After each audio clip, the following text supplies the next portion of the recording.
Linda Christian, Mexican-born actress and later the first screen Bond girl, stands for the final fittings of her wedding dress in Rome, 1949, before marrying Tyrone Power. William Holden and Brenda Marshall smile on a boat during a Canadian getaway in 1949, photographed by Alan Grant.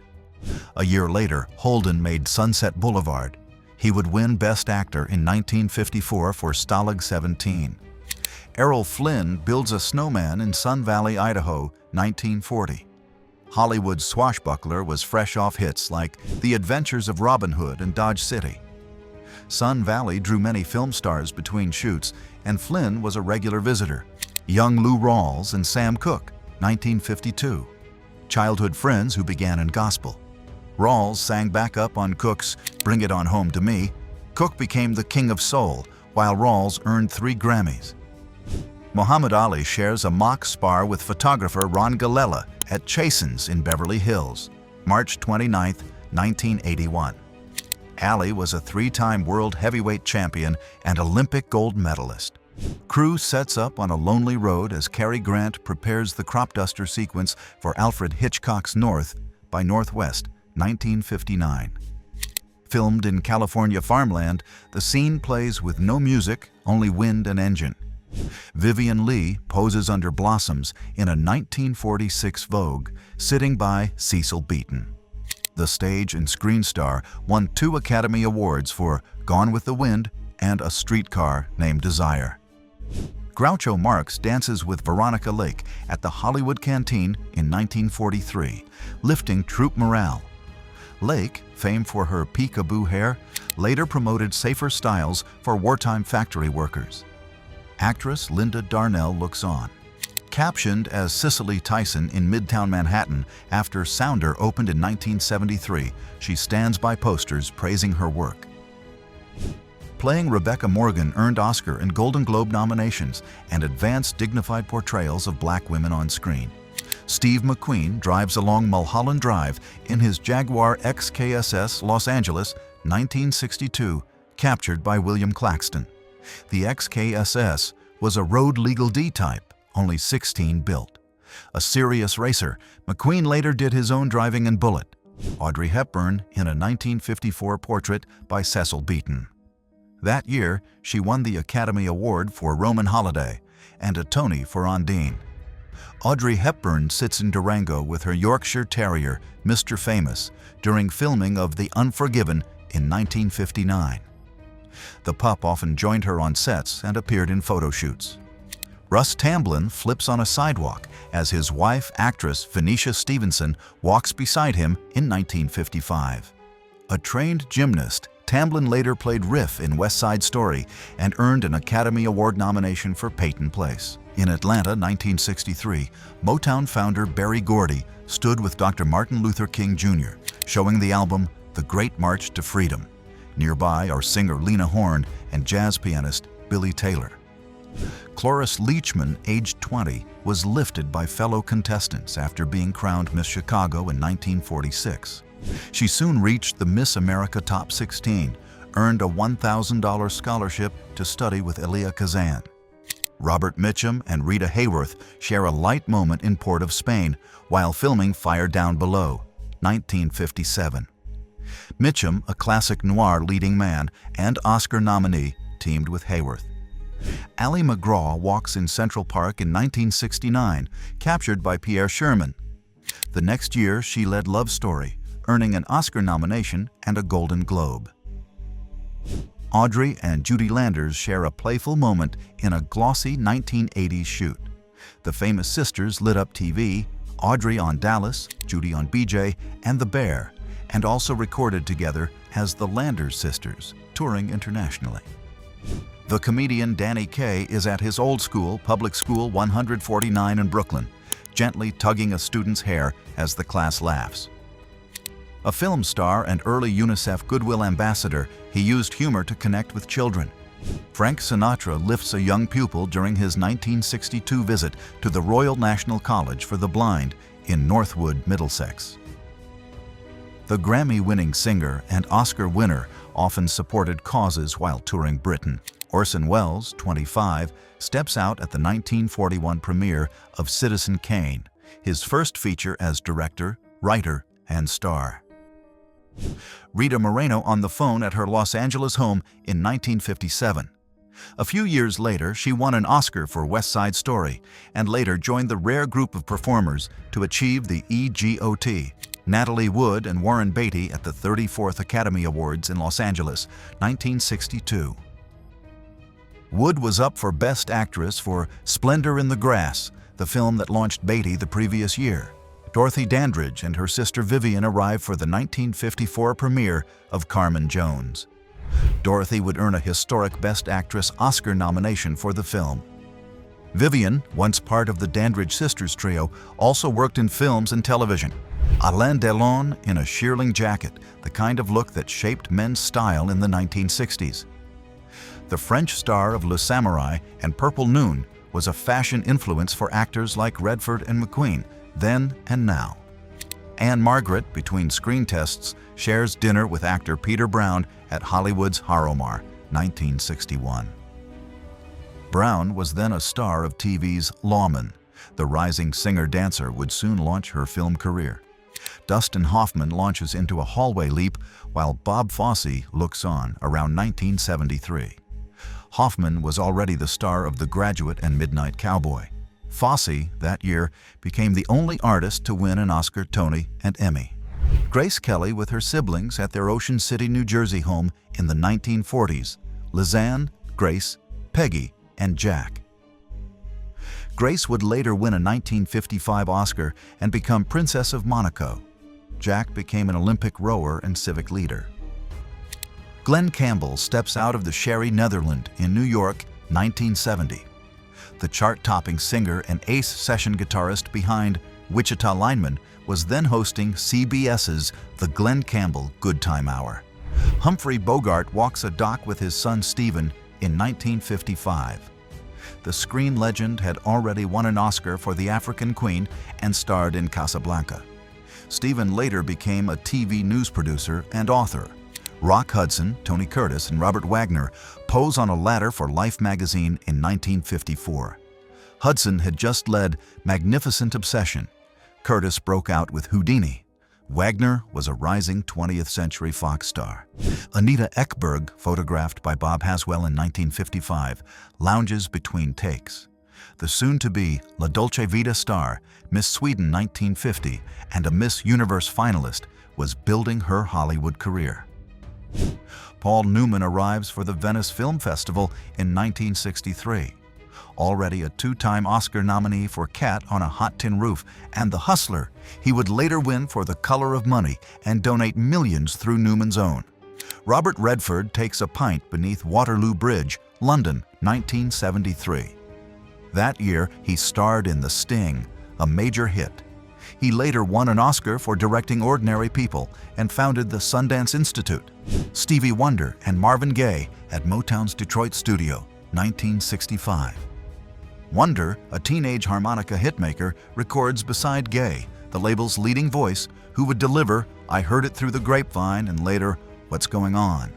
Robert Mitchum, famed tough guy of Out of the Past, 1947, washes dishes at Chateau Marmont around 1949. Away from the set, he kept things ordinary. Marilyn Monroe sits in a 1955 class at the Actors Studio in New York, studying method acting with Lee Strasberg. He later said only two students stood far above the rest, Marlon Brando and Marilyn. Angelica Houston in a 1972 Vogue shoot by Irving Penn. The future Oscar winner poses in fur and pearls. Houston, the daughter of director John Huston, modeled widely before leading roles in films like Preezy's Honor. Kim Novak pauses with a cup of coffee, 1955. That year, she broke out in Picnic and soon became Columbia Pictures' top star. 3 years later, she led Hitchcock's Vertigo. Al Pacino and Robert De Niro at the Waldorf November 5, 1980, for the first Actors Studio Awards. Days later, Pacino wrote to De Niro after seeing Raging Bull, praising it as monumental. Lucille Ball and Desi Arnaz at Ciro's nightclub costume party, 1955. Ball wears the feathered outfit reused from her hit series I Love Lucy, the Season 4 episode Ethel's Hometown. Paul Pape, John Travolta, and Joseph Cali rehearsed disco steps between takes on Saturday Night Fever in 1977.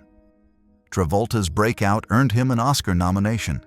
Catherine, Marion, and Margaret Hepburn pose for Harper's Bazaar, August 1939. The sisters share quiet focus. Catherine later became a Hollywood icon, winning a record 4 Best Actress Oscars, Mickey Rourke and David Bowie in 1987.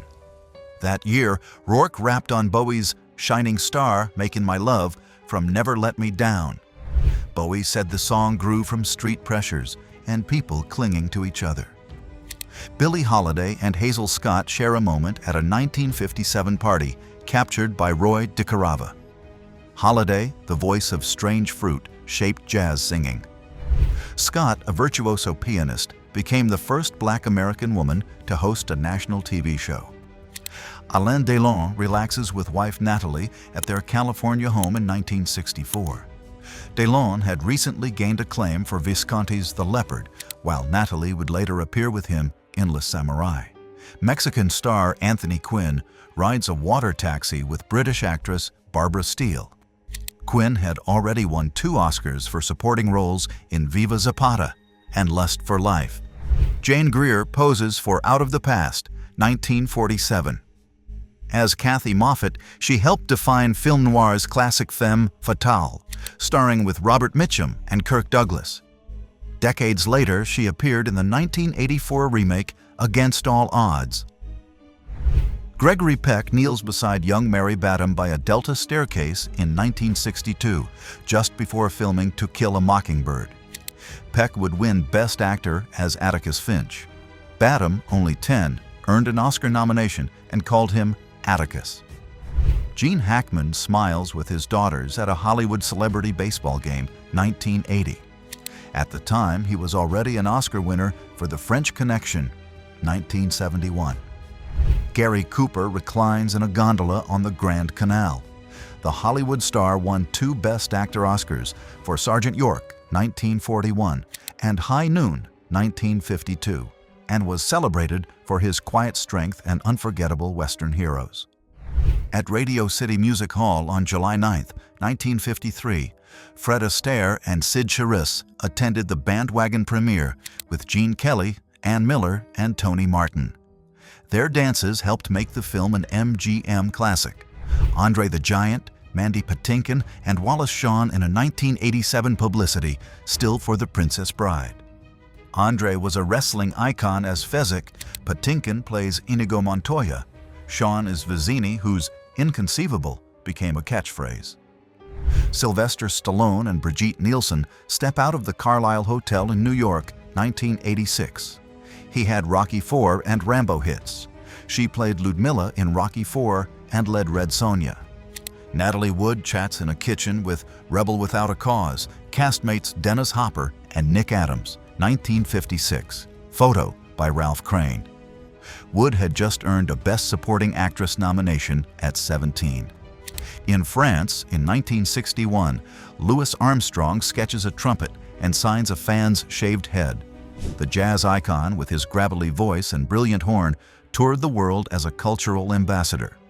Marlon Brando types with his cat perched on his shoulder, 1954, photographed by Murray Garrett. Around this time, he reshaped screen acting with method intensity and soon won the Academy Award for On the Waterfront, released that year.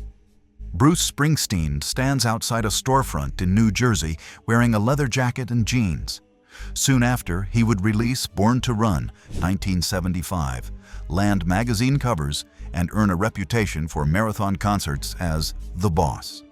Peter O'Toole studied concept sketches for Lawrence of Arabia in 1962, the role that made him an international star. His performance earned an Oscar nomination and a BAFTA win.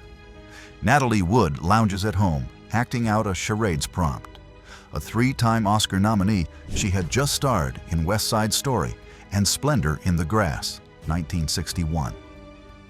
Danny Kaye trains in a studio with prima ballerina Tamara Tumanova, 1946. Kay became a leading comic star. Tumanova, the black pearl of the Russian ballet, danced with the Ballet Russe and appeared in films. Two icons relaxing with guitars in Central Park, 1940. Woody Guthrie, author of This Land Is Your Land, shares a tune with Burl Ives, future Oscar winner for The Big Country, 1958. Al Pacino, photographed by Dan Wynn in 1975, sits thoughtfully with his hand near his mouth. He once said, "My first language was shy." That year, he starred in Dog Day Afternoon. Romy Schneider and Alain Delon share dinner in Paris, October 9, 1958. They had just worked together on Christine, which began their romance. Schneider, known for Sissy, later won 2 Caesars. Dean Martin and Shirley MacLaine share a laugh while running lines on Vincente Minnelli's Some Came Running set in 1958. The drama, co-starring Frank Sinatra, earned 5 Academy Award nominations. Al Pacino leaves the Scandia restaurant with mentor Charlie Lawton after A Moon of the Misbegotten, New York, 1974. Pacino said his education came from the theater. Rita Hayworth hangs a wreath at home in 1942, smiling between film shoots. That year, she danced with Fred Astaire in You Were Never Lovelier. Within a few years, Gilda would make her a worldwide star.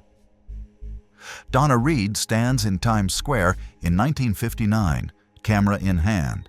The Oscar winner from Here to Eternity and star of The Donna Reed Show had charmed audiences in It's a Wonderful Life. France, 1960. Yul Brynner watches as his wife Doris tries on a necklace in a boutique. The Oscar-winning star of The King and I enjoyed Paris life between film shoots.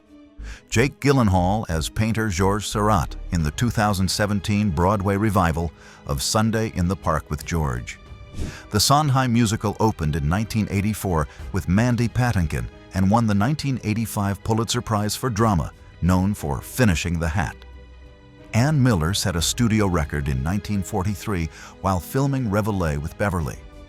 Columbia's Star Tapper hit 585 taps per minute, captured by soundman Jack Goretti on a custom device. Writer Truman Capote sits at Studio 54 with Gloria Swanson and Kate Harington, 1978. Capote, author of In Cold Blood and Breakfast at Tiffany's. Elizabeth Taylor and actor Sada Thompson greet Diana, Princess of Wales, after a charity performance of The Little Foxes at Victoria Palace Theatre, 9th of March, 1982. At 18, Aretha Franklin recorded at Columbia in 1960, years before Respect. Raised on gospel in her father's Detroit church, she later moved to Atlantic, became the Queen of Soul, and earned 18 Grammys, the first woman in the Rock Hall. On the Slopes at Sun Valley, Idaho, 1947, Ingrid Bergman, Gary Cooper, and Clark Gable pause with skis and poles. All 3 were Academy Award winners. Helene Stanley served as Disney's live-action model for Cinderella, 1950, shown with Jeffrey Stone and Claire Dubray. Animators traced her movements for the film. Gene Tierney learns the oar on a Venetian gondola, 1951. The star of Laura earned an Academy Award nomination for Leave Her to Heaven.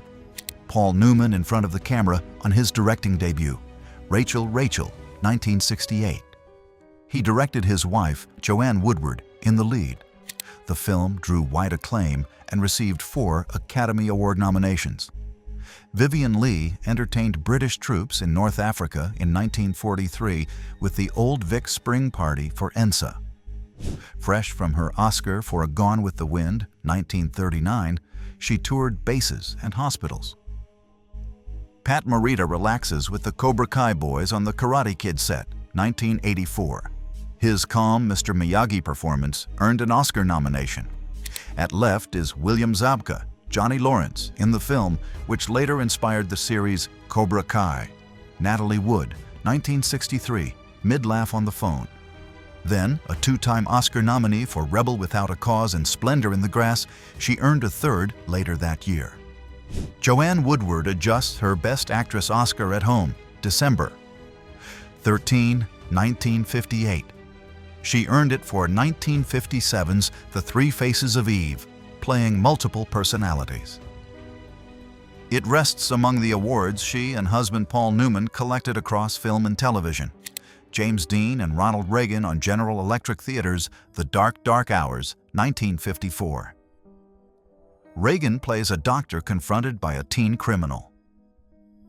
Dean was months from Rebel Without a Cause. At Lincoln Center on June 21, 1977, Robert De Niro arrived with his wife, Diane Abbott, and daughter Drina for the screening of New York, New York. Drina, Abbott's daughter, had been adopted by De Niro earlier that year.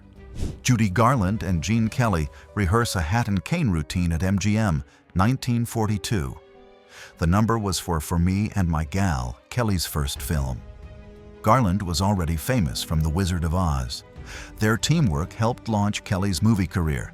Sidney Poitier signs autographs for young fans at Forest Hills during the Robert F. Kennedy Pro Celebrity Tennis Tournament in New York, August 24, 1974. A groundbreaker, he won the 1964 Best Actor Oscar for Lilies of the Field. Grace Kelly poses for Gene Howard's Vogue shoot, 1954.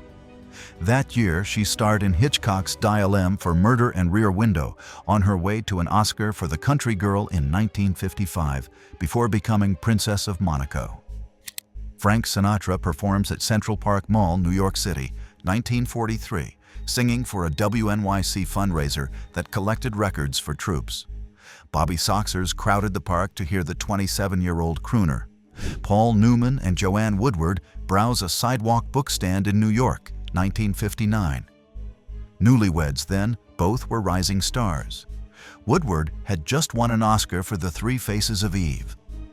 Grace Kelly leans over a candlelit cake on the Paramount lot, celebrating her 24th birthday in 1953 while filming Rear Window. Within 2 years, she would win an Oscar for The Country Girl and become Princess of Monaco. Clive Davis signed 19-year-old Whitney Houston to Arista in 1983.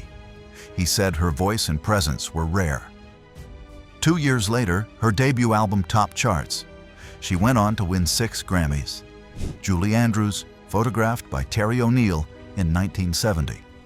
The English singer and actor won the 1964 Oscar for Mary Poppins and became a star with The Sound of Music. Later honored as a dame, her soprano defined a generation. Behind the scenes of It's a Wonderful Life, 1946. Technicians blast artificial snow over the Bedford Falls street set. Frank Capra filmed at RKO's Encino Ranch, where crews used quiet chemical snow instead of cornflakes. On the set of Creature from the Black Lagoon in 1954, a technician adjusts the Gilman mask. Universal shot the film in 3D. Millicent Patrick helped design the suit, and Rico Browning played the monster. Deborah Kerr, 1947, captured by Bob Landry. Fresh from her breakout in Black Narcissus, the British actress was becoming a star. Claudia Cardinale poses for Terry O'Neill in 1970. The Italian-Tunisian star had already led classics like The Leopard and Once Upon a Time in the West. London, 1948. Ingrid Bergman stands with Alfred Hitchcock near the Thames. They had just made Spellbound and Notorious and were preparing Under Capricorn, 1949. Cameron Crowe's 2000 film Almost Famous, set in 1973, follows teen journalist William Miller on tour with Penny Lane and Stillwater. Loosely based on Crowe's Rolling Stone days, it later won the Oscar for Best Original Screenplay. Ava Gardner gets fitted on the set of The Barefoot Contessa in 1954. The gown is by Italian couture house Sorel Fontana. Directed by Joseph L. Mankiewicz and co-starring Humphrey Bogart, it followed Gardner's 1953 Oscar nomination for Mogambo. On the shore, the crew filmed the opening run for Chariots of Fire, 1981. A dolly tracks on sand as athletes pace the surf. Shot at West Sands, St. Andrews, the film won Best Picture and featured Vangelis's Oscar-winning score. Helene Stanley in a 1951 portrait by photographer Alan Grant. The actress became Disney's live-action model, performing scenes that animators studied. She inspired Cinderella and Princess Aurora in Sleeping Beauty. Mickey Rourke smolders in Greg Gorman's L.A. Iwerks campaign, a series that turned art house ads into pop culture in 1985.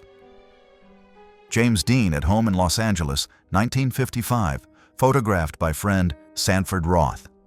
That year, he broke through with East of Eden and Rebel Without a Cause. He died later at 24. Judy Garland pins the first bloom from her new shop, Judy Garland Flowers Incorporated, on an MGM director. Still a teenager and already Dorothy in The Wizard of Oz, she was also starting her first business off-screen. At the 1966 Golden Globes, Ruth Gordon chats with Natalie Wood while Robert Redford stands between them. Redford had just won New Star of the Year for Inside Daisy Clover. Jane Birkin poses in a studio for Vogue, March 1971, photographed by Patrick Litchfield. The British-French singer and actress had global success with Je t'aime, moi non plus, and later lent her name to the Hermes Birkin bag. Audrey Hepburn greets her mother, Baroness Ella van Heemstra, in Hoboken, December 17, 1953. Their first meeting since 1951. Visiting from London, she stayed in New York until May. Grace Kelly at home in Hollywood, wrapped in a robe after a swim, 1954. Soon, she would leave for France to film To Catch a Thief with Hitchcock. Judy Garland in an early costume test for The Wizard of Oz, 1939. She first tried a blonde wig and heavy makeup before director George Cukor switched to a natural look. Edward Herrmann and Kelly Bishop at the 1976 Tony Awards, each holding a win. Herrmann, Best Featured Actor for Mrs. Warren's Profession. Bishop, Best Featured Actress for A Chorus Line. Joan Crawford at her Brentwood home in 1933, working through stacks of fan mail and signed photos. Then, as an MGM box office star, she answered letters herself. At the Sands Hotel, Las Vegas, 1965, Nancy Sinatra hugs her father, Frank, as friend Yul Brynner looks on. Frank headlined Rat Pack shows. Brynner won an Oscar for The King and I. Alain Delon as Jeff Costello in Jean-Pierre Melville's Le Samurai, 1967. The fedora and trench coat define this quiet hitman. The film shaped modern neo-noir and inspired directors like John Woo and Jim Jarmusch. Vivian Leigh drops by the French location of Bonjour Tristesse in 1957 to cheer her friend Deborah Kerr, caught by Bob Willoughby's camera. Gina Rowlands and John Cassavetes walk through London, 1969. Partners on and off screen, they helped shape American independent film. Rowlands earned Oscar nominations for A Woman, Under the Influence, and Gloria. Sidney Poitier and Harry Belafonte at Sardi's, March 1959, celebrating Lorraine Hansberry's Broadway debut, A Raisin in the Sun. Poitier starred in the play. Hansberry became Broadway's first black woman playwright. Lauren Bacall walks with Yves Saint Laurent, 1968. Bacall was a film legend and later a Tony winner. Saint Laurent had recently introduced the Le Smoking suit. Elvis Presley sorts fan letters in his suite at New York's Warwick Hotel, 1956. That year, he scored his first #1. One with Heartbreak Hotel, released his debut album, and made his film debut in Love Me Tender. Fresh from the shower, she pauses with a camera, towel high, and robe tied. Photographer Alistair Ann calls this quiet ritual a small transformation learned from her mother. Marilyn Monroe pauses during her morning workout at the Bel Air Hotel, Los Angeles, 1952. That year, she described her routine in How I Stay in Shape, simple floor moves, and 5-pound weights. Fashion legend Giorgio Armani with Martin Scorsese, who filmed him for the 1990 short Made in Milan. Armani reshaped modern tailoring and built a brand worn on red carpets. He died at 91.